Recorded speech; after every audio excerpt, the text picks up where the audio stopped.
क्या हुआ जब अपने भक्त की गवाही देने के लिए अदालत पहुंचे खुद महादेव। फिर जो हुआ उसे देखकर पुलिस वाले भी हैरान हो गए। हर हर महादेव। दोस्तों, ये सच्ची घटना है वृंदावन की। वृंदावन में एक संत रहा करते थे। लोग उनको जज साहब कहकर पुकारते थे। तब लोगों ने पूछा कि ये तो एक संत है, फिर लोग उनको जज साहब कहकर क्यों पुकारते हैं? तब एक ने बताया कि असल में वो संत एक जज थे जो जिले के कोर्ट में फैसला किया करते थे। जिले के एक गांव में एक केवट रहा करता था जो महादेव का भक्त था और बहुत ही भोला था। वो रोज शिव मंदिर जाके प्रभु की सेवा करता था। एक दिन की बात है, केवट को उसके पिताजी ने बुलाया और कहा कि बेटा, तुम्हारी बहन अब बड़ी हो गई है, कुछ महीने में उसकी शादी करनी है, पैसों की जरूरत आन पड़ी है, तुम जाके जमींदार से कुछ पैसे उधार ले आए और उस पैसों से तुम्हारी बहन की शादी कर देंगे, फिर बाद में उनको ब्याज सहित लौटा देंगे, तुम जल्दी जाके पैसे ले आओ। केवट फिर उस जमींदार के पास जाकर कुछ पैसे उधार ले आया और वो पैसे अपने पिताजी को दे दिए। कुछ महीने में केवट के बहन की शादी बड़ी धूमधाम से हो गई। शादी के बाद केवट शहर गया। कुछ सालों में उसने खूब सारे पैसे कमाए और फिर वो अपने गांव वापस आ गया। एक दिन पिताजी को बोला कि पिताजी, ये पैसे ले लो और जमींदार के सारे पैसे वापस लौटा दो। पिताजी ने बोला कि बेटा, तुम पैसे लौटा के आ जाओ, तुमने ही लिए थे, तुम ही लौटा दो। फिर वो केवट उसी जमींदार के पास गया और बोला कि जमींदार साहब, मेरा आज तक का कितना पैसा हो गया, कितना लौटाना है मुझे? जमींदार ने फिर सारा हिसाब देखा और बोला कि आपके इतने पैसे शेष रह गए हैं, वो भी ब्याज सहित।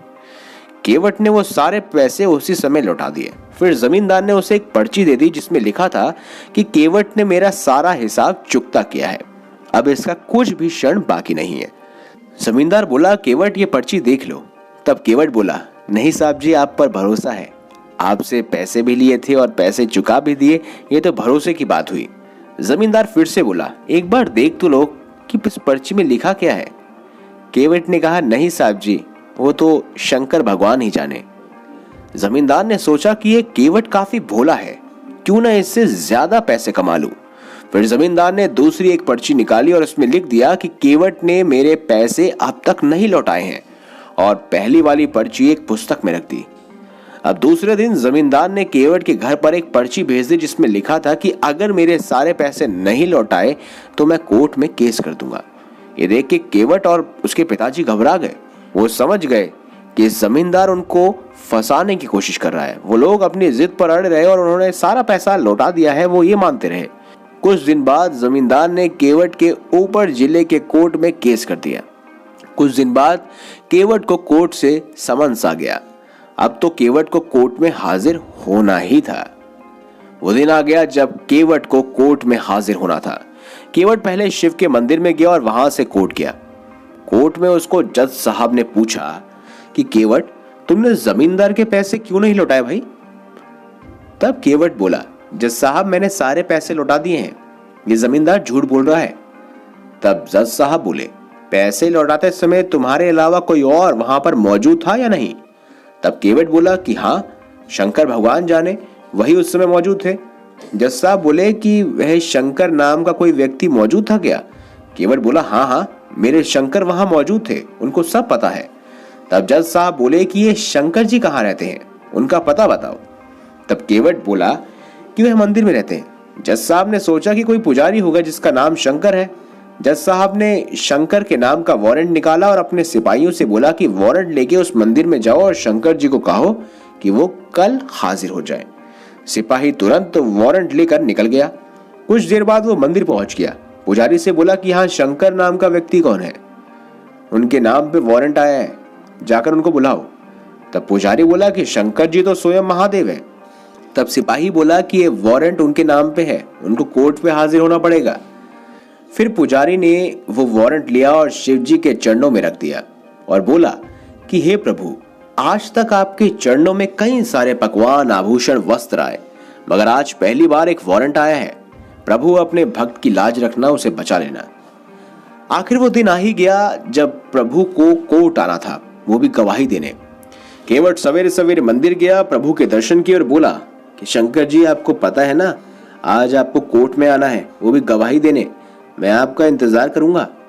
फिर केवट कोर्ट चला गया। जज साहब आए, सिपाही आए, सब आए। फिर सिपाही से जज साहब ने कहा कि बोलो कि शंकर जी कहाँ है। तब सिपाही बोला, शंकर जी हाजिर हो। तब सिपाही के पुकारने पर शंकर हाजिर हो गए। उन्होंने पहले 3 बार कहा, शंकर जी नहीं आए, लेकिन चौथी बार शंकर जी हाजिर हो गए। तब एक बुजुर्ग व्यक्ति कोर्ट में आया। वो बुजुर्ग धीरे धीरे चल के आ रहा था। कपड़े फटे थे, सिर बंधा हुआ था, गले में रुद्राक्ष की माला थी और चेहरे पर विक्षलन तेज था। जज साहब ने उनकी तरफ देखा और उनको देखते ही रह गए। जज साहब ने पूछा, आपका नाम? तो वह व्यक्ति बोला, मैं शंकर हूं। जज साहब बोले कि क्या उस दिन आप वहां मौजूद थे जिस दिन केवट ने जमींदार के सारे पैसे लौटाए थे? तब शंकर जी बोले, हाँ, मैं वहां मौजूद था और केवट ने सारे पैसे मेरे सामने ही जमींदार को लौटा दिए। जज साहब बोले कि इसका क्या सबूत है तुम्हारे पास? तब शंकर जी बोले कि जमींदार जहां पर बैठता है वहां दाई तरफ की अलमारी में एक लाल रंग के पुस्तक में वो असली वाली पर्ची रखी हुई है। जज साहब ने तुरंत ही सिपाही को जमींदार के घर भेजा और वो पर्ची ढूंढने के लिए कहा। उसके बाद वो पर्ची जब लेकर आया तो उन्होंने पर्ची जज साहब को दे दी। जज साहब को सारा किस्सा समझ आ गया और फिर वो केवट की तरफ से मुड़े और बोले, केवट, तुमने जमींदार के सारे पैसे लौटा दिए हैं, अब तुम घर जा सकते हो। फिर जज साहब शंकर जी की ओर मुड़ के देखा तो शंकर जी वहां थे ही नहीं। उन्होंने केवट से पूछा, अरे ये शंकर जी कहाँ चले गए? तब केवट बोला कि जज साहब वो तो अपना काम करके चले गए। जज साहब ने पूछा, केवट जी ये शंकर रहते कहाँ हैं? तब केवट बोला, कुछ नहीं करते, वो तो मंदिर में ही बैठे रहते हैं, इनके बहुत सारे मंदिर हैं। ये सुनकर जज साहब अचरज में पड़ गए। उन्होंने उस सिपाही से पूछा कि तुम मुझे शंकर जी के घर ले चलो। फिर वो दोनों चल पड़े। वो सिपाही जज साहब को उनके मंदिर में ले गया जहां उसने वह कोर्ट का वारंट रखा था। जज साहब ने देखा कि एक पुजारी उस मंदिर में मौजूद है। उन्होंने उससे पूछा कि यहाँ शंकर जी कहाँ हैं? तब वो पुजारी बोला कि साहब, जो सामने आपको दिख रहे हैं ना, स्वयं शिव शंभो भोलेनाथ, वही शंकर जी हैं। जज साहब ने देखा तो वो सदमे में आ गए। देखा कि वह मूर्ति उस बुजुर्ग व्यक्ति की तरह दिख रही है जो आज आया था। यह देखकर जज साहब रोने लगे। वो रोते रोते अपने कोर्ट में आ गए और अपने आप को एक कमरे में बंद कर लिया। दूसरे दिन जज साहब ने अपना इस्तीफा दिया और जब उनसे पूछा गया तो बोले कि जिसकी अदालत में एक दिन सबको जाना है, वो पालनहार आज मेरी अदालत में आए थे और मैं बैठा रहा, वो खड़े थे। मैंने बहुत बड़ी भूल कर दी, उनको पहचान तक नहीं पाया। लोगों के जीवन का फैसला करने वाले को ही आज मैं फैसला सुना रहा था। दोस्तों, जानते हो, आज भी वो जज साहब वृंदावन की गलियों में घूमते नजर आते हैं। हर रोज वो प्रभु के दर्शन मंदिर के बाहर ही करते हैं और वहीं खड़े रहते हैं। दोस्तों, अगर आपको हमारी ये खास जानकारी, ये वीडियो अच्छी लगी हो तो इस वीडियो को लाइक करें, हमारे चैनल को सब्सक्राइब करें और ज्यादा से ज्यादा शेयर अवश्य करें।